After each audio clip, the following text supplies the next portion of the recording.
বরগুনার পাথরঘাটা থেকে মাছ শিকারে সমুদ্রে যাওয়ার জন্য অপেক্ষায় থাকা এফবি খাইরুল ট্রলারে জ্বালানির জন্য ৩ ব্যারেল ডিজেল কেনা হয়েছে ৭৮,০০০ টাকায়। বাড়তি গুনতে হয়েছে ১৮,০০০ টাকা।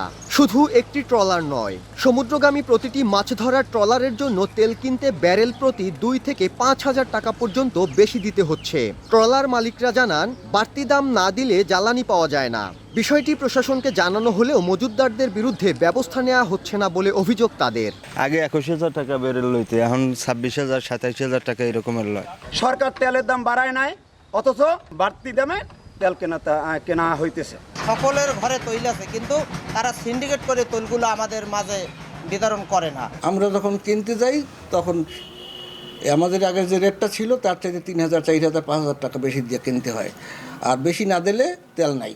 বাড়তি দামে জ্বালানি তেল বিক্রির বিষয়টি স্বীকারও করেছেন অনেক বিক্রেতা। আগামীর অগ্রগতির ভিত্তি আনোয়ার ইস্পাত, স্ট্রংগেস্ট স্টিল সিন্স 1978। ডিলার নাই তেল কয় নাই, গোপনে একজন বেছে যে অমুক জায়গায় গেলে পাওয়া যাইবে না, তার কাছে আমি বিক্রি করে হ্যাঁ গেছে আগে আরো হ্যাঁ কত করে বেশি বা না এর কাছে বিক্রি করি।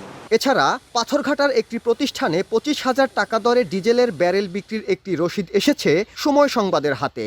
তবে বেশি দামে ডিজেল বিক্রির অভিযোগ অস্বীকার করেছেন প্রতিষ্ঠানের মালিক মোহাম্মদ বেলাল হোসেন। এটা আমার মেমো না, এই কাগজটা আমার না।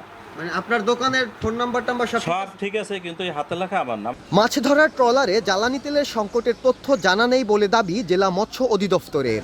আর এ বিষয়ে কথা বলতে নারাজ ভারপ্রাপ্ত জেলা প্রশাসক। তেলের মূল্য যদি বেশি নিয়ে থাকে সেক্ষেত্রে প্রশাসনের মাধ্যমে মোবাইল কোর্ট পরিচালনা করে, এটা এখতিয়ার আমাদের নাই।